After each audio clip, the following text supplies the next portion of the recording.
रऊफ, शाहीन की बॉलिंग की अंडरस्टैंडिंग का जो डिफरेंस हमें दिखा इस ऑस्ट्रेलिया के अगेंस्ट जो series, speed, yes speed issue है, वो जब से अपनी इंजरी से वापस आए स्पीड अभी भी इशू है, मगर जिस तरह अब आपको वो लाइन वेरिएट करते हुए दिखे, लेंथ वेरिएट करते हुए दिखे,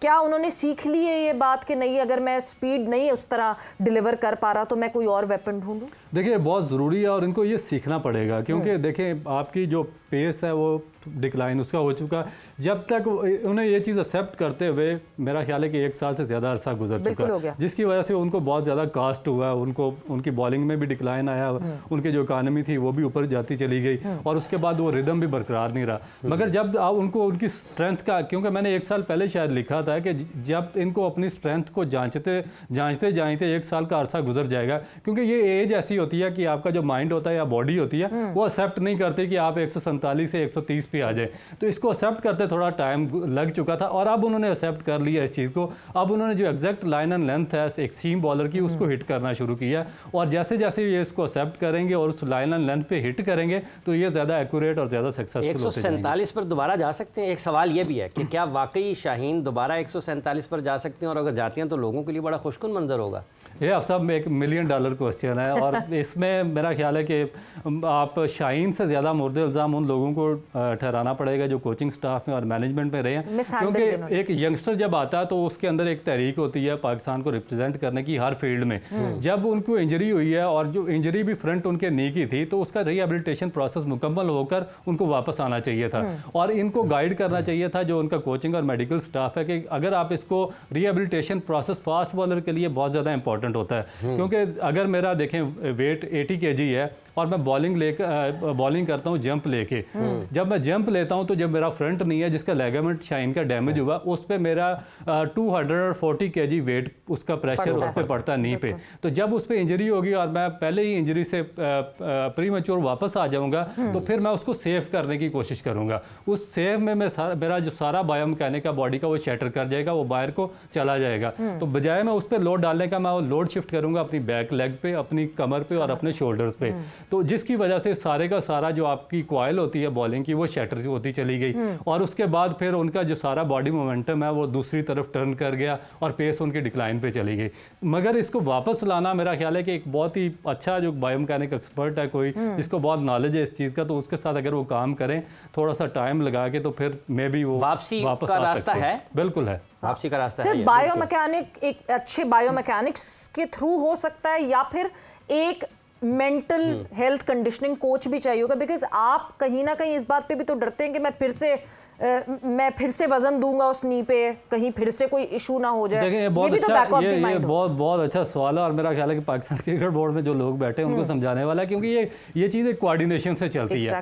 सिर्फ जो बायोमैकेनिक एक्सपर्ट है वो एक प्लेयर की जो प्रॉब्लम्स है उनको वो जांच नहीं सकता। देखिए मैंने 25-30 साल अगर फास्ट बॉलिंग की है तो जो चीज़ें मैं एक फास्ट बॉलर के बारे में बता सकता हूँ, एक बायोमैकेनिक एक्सपर्ट जिसने सिर्फ एक ह्यूमन एनाटॉमी पढ़ी हुई है वो चीज़ें वो सही नहीं करवा सकता। अब ये दो ये हो जाएंगे और एक जो आपका जो मेंटल हेल्थ कंडीशन, हाँ साइकोलॉजिकल जो इशू आपका करने वाला होगा साइकोलॉजिस्ट होगा, ये 3 बंदे मिल बैठकर बात करेंगे आपस में, ये कोई जॉइंट एक उसका सोल्यूशन निकालेंगे और फिर उसको ब्रीफ करेंगे और फिर उसको ब्रीफ करके उसको दोबारा उसके रिदम में वापस लाएंगे। तो ये चीज़ बड़ी इंपॉर्टेंट होती है जो बाकी कंट्रीज़ करते हैं मगर हमारे ये नापायद है यहाँ पे। अच्छा रऊफ साहब, जैसे अब वापस हम आज के मैच पर अगर आते हैं,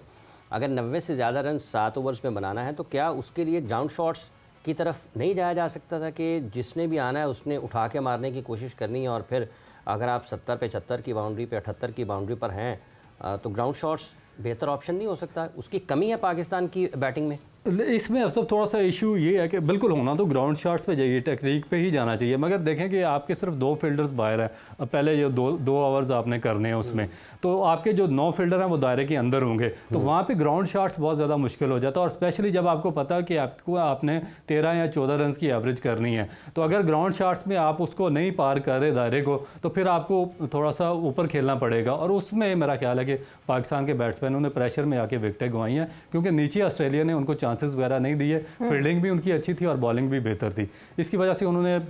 बड़ी शॉट्स खेलने की कोशिश की और उसमें वो मिसमैनेज हुए और पाकिस्तान की विकेटें गिरती चली गई। क्योंकि आप अगर ऑस्ट्रेलिया की बैटिंग का टेम्पलेट देखते हैं जो आज ऑस्ट्रेलिया ने बैटिंग की है,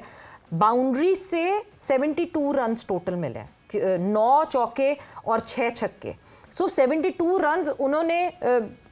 मिनिमल ओवर्स में बना लिए थे, उसके बाद तो बचा ही नहीं था पीछे जो जितना उन्होंने टारगेट सेट किया है। तो मे बी दैट कैलकुलेशन हम कहीं उस चीज को मिस आउट करते हैं कि उसको कैसे डिवाइड करेंगे उस कैलकुलेशन को। देखिए जब वो बैटिंग कर रहे थे उन पे इतना ज्यादा प्रेशर नहीं था क्योंकि फर्स्ट टाइम वो बैटिंग कर रहे थे, और फिर जो एक फ्लो बना हम नहीं करवाई थी, हमने टॉस तो हम नहीं जीता था। हाँ, तो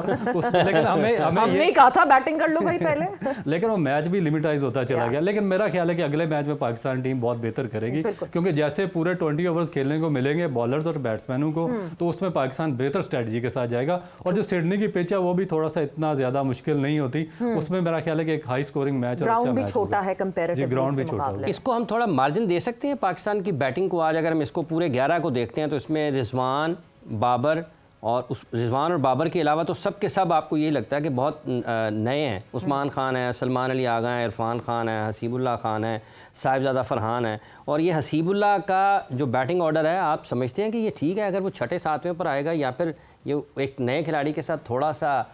उसके साथ ज़्यादती या नाइंसाफ़ी है? देखिए उसके साथ मेरा ख्याल है कि काफ़ी अरसे से थोड़ी ज़्यादती चल रही है क्योंकि फर्स्ट टाइम नहीं हुआ। आप PSL जो हुई है उसमें क्योंकि आपका जो मेन प्रोमिनेंट प्लेयर होता है आपने उसको डेवलप करना होता है right from the grass root पे। जो PSL है आपकी अपनी लीग है, अपने जो अच्छे प्लेयर हैं जिनको आपने पाकिस्तान टीम में खिलाना है उनको आपको वहाँ पर मैक्सिमम चांसेस देने पड़ेंगे। आपने वहाँ पर उसको खिलाया है, 2 मैचेस के बाद उसको एक तो नंबर उसका शटर किया, नीचे लेकर चले गए, फिर उसको बाहर बिठा दिया और वो 5 मैच वहाँ पर बाहर बैठा रहा। और यहाँ पे भी उसके बाद अब्बास आफरीदी आ रहे हैं, अब्बास आफरीदी, और उसके बाद फिर जो पाकिस्तान टीम के साथ टूर रहे हैं न्यूजीलैंड वो बाहर बैठा रहा। हाँ। फिर उसके बाद वहाँ भी उसकी पोजीशन चेंज की, उसके 6-7वें नंबर पे भेजा, फिर उसको यहाँ पर वापस लाए जो आपका चैंपियंस कप हुआ है उसमें भी आप देखेंगे उसको रिजवान की टीम है, वो विकेट कीपर है, आपने उसको रिजवान की टीम में सेलेक्ट कर लिया और फिर रिजवान सारे मैच खेला, वो फिर बाहर बैठा रहा। तो ये मेरा ख्याल है कि जो पाकिस्तान का थिंक टैंक है उसको ये सोचना चाहिए कि जिसको आपने पाकिस्तान टीम में खिलाना है उसको कम से कम कंटिन्यू चांसेस तो डोमेस्टिक में दे ताकि उसका एक फ्लो तो चलता रहे। क्योंकि आप पूरा सीजन उसको डोमेस्टिक में बाहर बिठा कर रखेंगे इंपॉर्टेंट टूर्नामेंट्स में, फिर जब पाकिस्तान का मैच आएगा उसमें आप उसको 6 पे भेज देंगे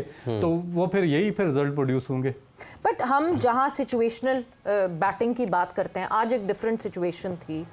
रिजवान कप्तान है बट रिजवान को आज ओपन करना चाहिए था साहिबजादा फरहान के साथ। देखिए रिजवान डिफरेंट कैप्टन है। मैं आपको एक चीज़ रिजवान के बारे में बता दूं कि वो सेक्रीफाइस करना जानता है, वो बच्चों को डेवलप भी करना जानता है, साथ लेकर भी चलना जानता है। आप देखेंगे कि वो आगे जो मैचेस आएंगे और जो आगे अगर उसको लंबा टाइम पाकिस्तान की कैप्टनसी का मौका दिया गया तो वो अच्छे बच्चे साथ जो ग्रूम करके जाएगा। जिस तरह मुल्तान सुल्तान में जितने ये वाइल्ड कैप्टन था मुल्तान सुल्तान में किसी फ्रेंचाइज का, जिसने मैक्सिमम और फेयर चांसेस दिए, जितने भी यंगस्टर बंच पर बैठे हुए थे सबको साथ लेकर चला और से रिजल्ट प्रोड्यूस किया। बट ओपनर्स का क्या होगा? हमें ज्यादातर डोमेस्टिक में ओपनर्स परफॉर्म करते हुए दिख रहे हैं। अभी इस टीम में भी आपको एक ओपनर्स की लिस्ट दिख रही है। रिजवान अगर ओपनिंग स्टांस से नहीं हटेंगे तो फिर क्या होगा? ये पाकिस्तान फिर क्रिकेट बोर्ड का जो थिंक टैंक है उनको सोचना चाहिए कि देखें ओपनिंग बेसिकली बहुत आसान काम है। आपको नए बॉल पे आपको हिट आउट करना होता है, आप टाइमिंग उसके साथ आपकी सेट होती है, मगर सबसे मुश्किल तरीन काम आपको मैच जितवाना होता है मिडिल आर्डर और लोअर मिडिल आर्डर में जाके। और यही जो बड़े टूर्नामेंट्स हैं उसमें पाकिस्तान की हर्डल्स क्रिएट होती हैं